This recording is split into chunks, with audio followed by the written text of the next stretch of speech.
hard to tell with all of the pieces separate like this, but this is actually a kit to create an electric guitar.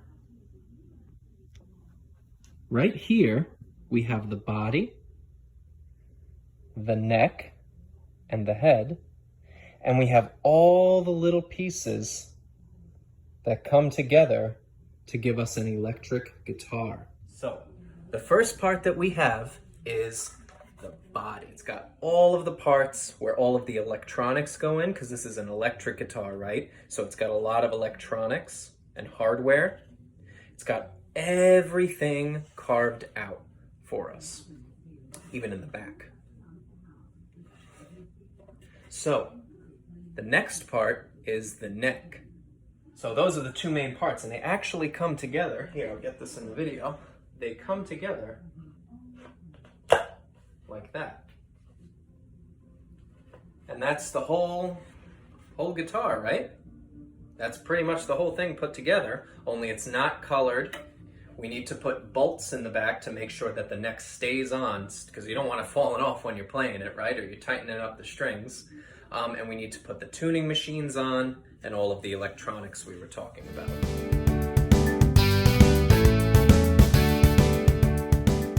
In order for the strings to be close, which makes it very easy to play.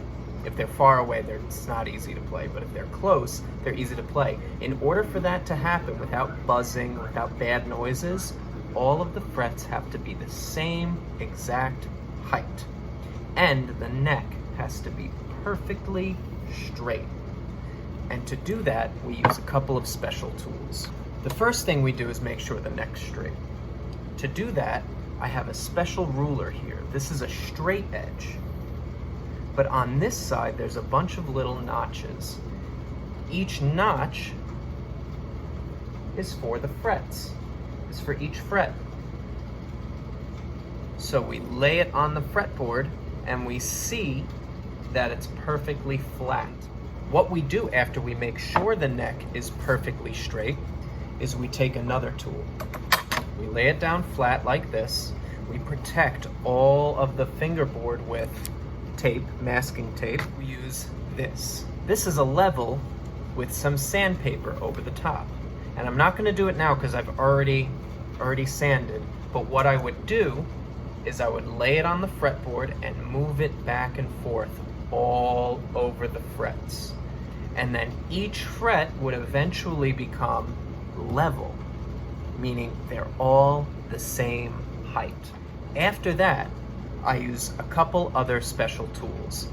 Once the frets are all level, the tops of them become a little flat, which makes it, not so fun to play. We want them to be rounded. We don't want them to be flat on the top like that. We want them to be rounded. So to do that, I have a special file here that puts the round shape back in them. And I'm gonna show you how I do that right now. First, we take our Sharpie and we mark over the top of the fret, very gently, just like that.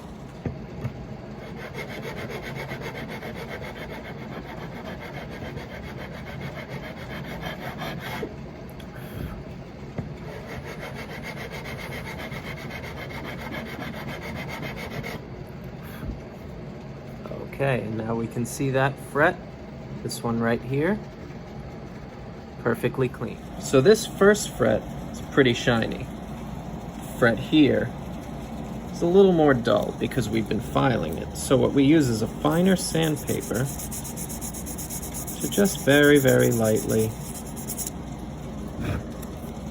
get some shine back into it.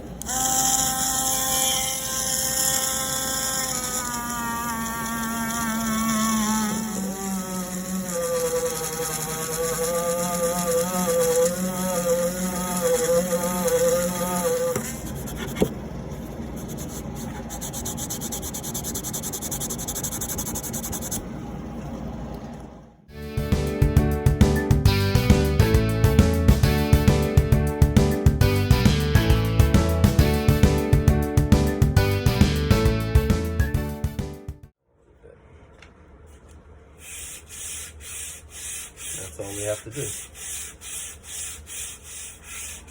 But you know what I forgot? I forgot my mask. Because what happens when you sand, get all this dust flying all over the place. So I'll be right back. Here, so we got that little notch right about there. So I want that nice and even. So what I'm gonna do is I'm gonna take this flat sandpaper, even though it's a little finer. I'm just gonna work it back and forth. Back before we had electricity and before we had all sorts of fancy tools to do work like this for us, people did this stuff with their hands.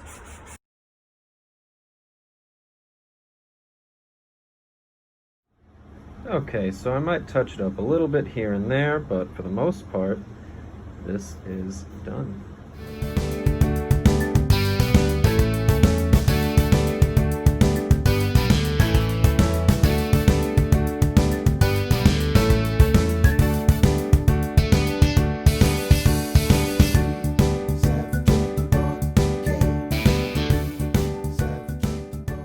Okay guys, I just wanted to show you this end result here. This is a little inlay I did. It's done a very special way, and I'll show you how it's done. What we have to do in order to create an inlay is to first put a design. You take a picture that maybe you found on the internet, or a picture that's in a book, or whatever, and you take this. This is called carbon paper. And what this does is if you lay it over a surface, in this case it's a wooden surface, and you put the picture on top of the carbon paper, and then you just trace over the picture, you get color, just like this. So I was able to trace out the design, and then after that, after the design is traced onto the surface, you can start carving the design out, and you create these little cavities, right, where stuff can go inside. And what you put inside is a special material called mother of pearl. And mother of pearl looks like that. In this case, it's crushed up very fine, and you fill the little holes with mother of pearl, and then you put special glue inside. You put the special glue inside of the little holes, the little cavities, and then you sand it flat. And then once it's sanded flat, you put a special oil finish over it, and it ends up looking like this. Now,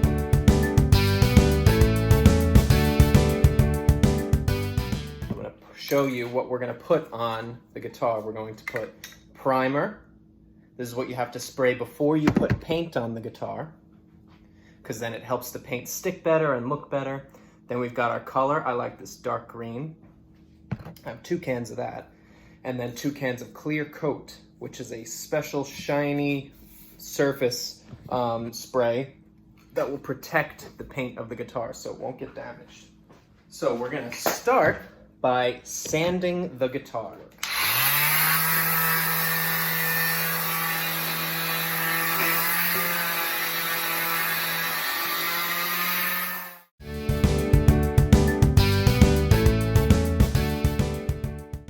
Okay, now I have my guitar body hung up in my special painting station here. And the first thing I'm going to do,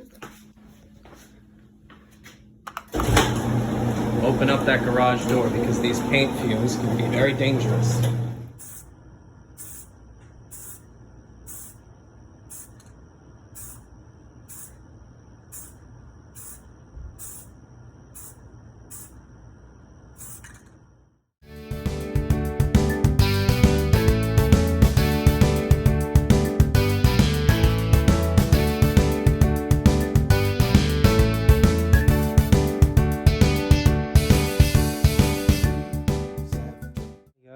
We are on the first day of painting. So what we're doing today is we're doing wet sanding, which means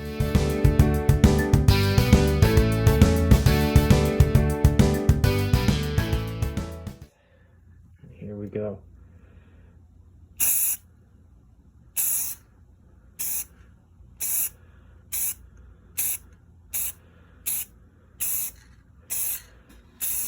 going to do one light coat to begin with.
Okay guys, so today we're going to wire up the guitar. That means we're going to connect the wires to their appropriate places.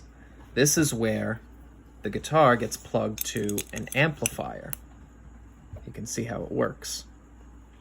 I have a helper with me today. This is my dad. He's going to help out with the guitar. He's very good at soldering. He's done it for many years. So when we need help with something, we ask somebody for help. What we're going to do first is we're going to set the wires aside so that they don't are not anywhere near the guitar, so that if anything should spill, such as solder, basically going to be a hot metal, we don't want it to damage the guitar. So, and what is this you're going to put on the wire? This is flux. What flux does is it provides a medium to provide equal temperature distribution when you're heating up the metals, so that they will absorb the solder and it will flow easy. All right, so we have the solder gun, and this solder gun, or iron they call it, is basically a tool that will heat the tip of this solder iron. Is basically it's a piece of metal that heats up to the temperature that the solder will melt, and then when you're heating up the material, such as the metal of the wire, and touch the solder to it, it will melt, which is what you want. So we're going to heat from the bottom, and then we're going to use the solder on the top. We're actually pre-tinning the wire right now, and if you notice, that flowed real nice and easy. So that one's done, and now we're going to do this one, and there it goes right here. So we're gonna pre-tin the jack also. All right, so with that being said, we're gonna take a little bit of our our flux, excuse me. Just grab a little bit. Usually people do this with a brush. I didn't seem to have one, so we're gonna use our next best thing over here.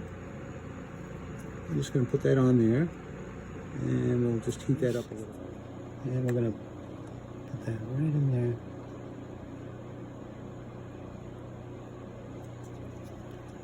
A little bit of trouble seeing just at the moment.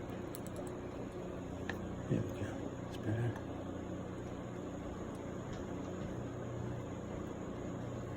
Okay. That's good. We're good. Now you got to let it cool, and once it cools, then you can move it, but you don't touch it till it cools. And now we're going to trim off the excess wire. Just like that. There we go. Perfect. And line up the holes.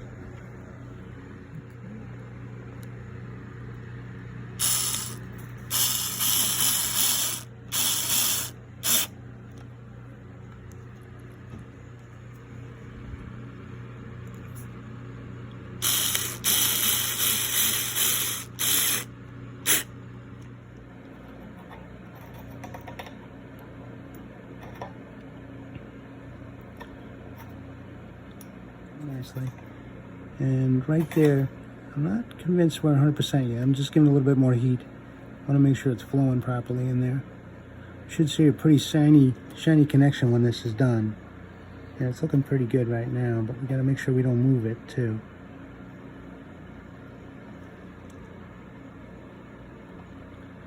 Okay, that looks like a pretty shiny connection, which looks nice, but we're going to check it and make sure it's good and tight. The wire's in there tight. We get a tug test, they call it, and that's fantastic. As long as it's cool, you can do the tug test. If it's not cool, you don't. And there you go. Okay guys, so today's the day where we plug the guitar in. It's all finished. I have my good friend Tim here to play for us. He's a very good guitarist, so we're gonna plug the guitar in and turn up the sound on the amplifier.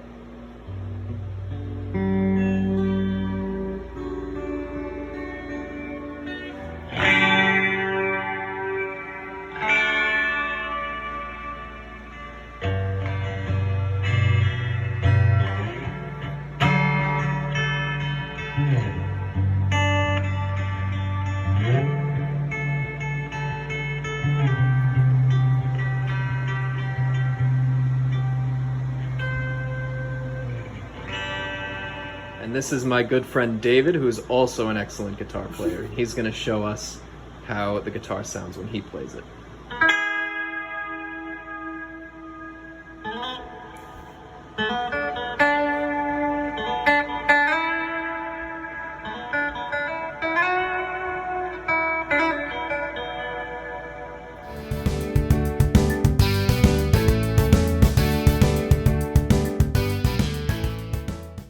When you work hard and you learn new skills, you can create amazing things with your own two hands.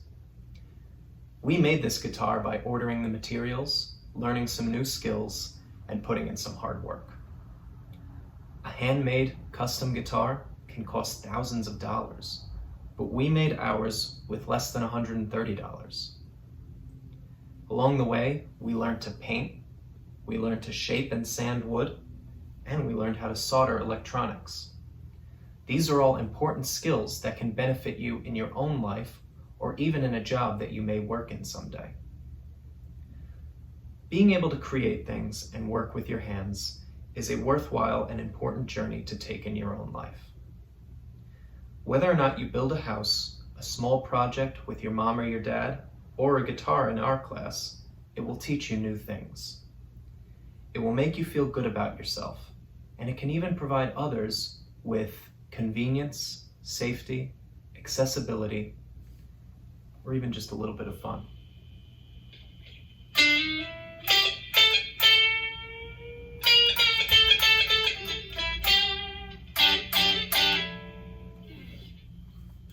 Thanks for coming on this journey with me.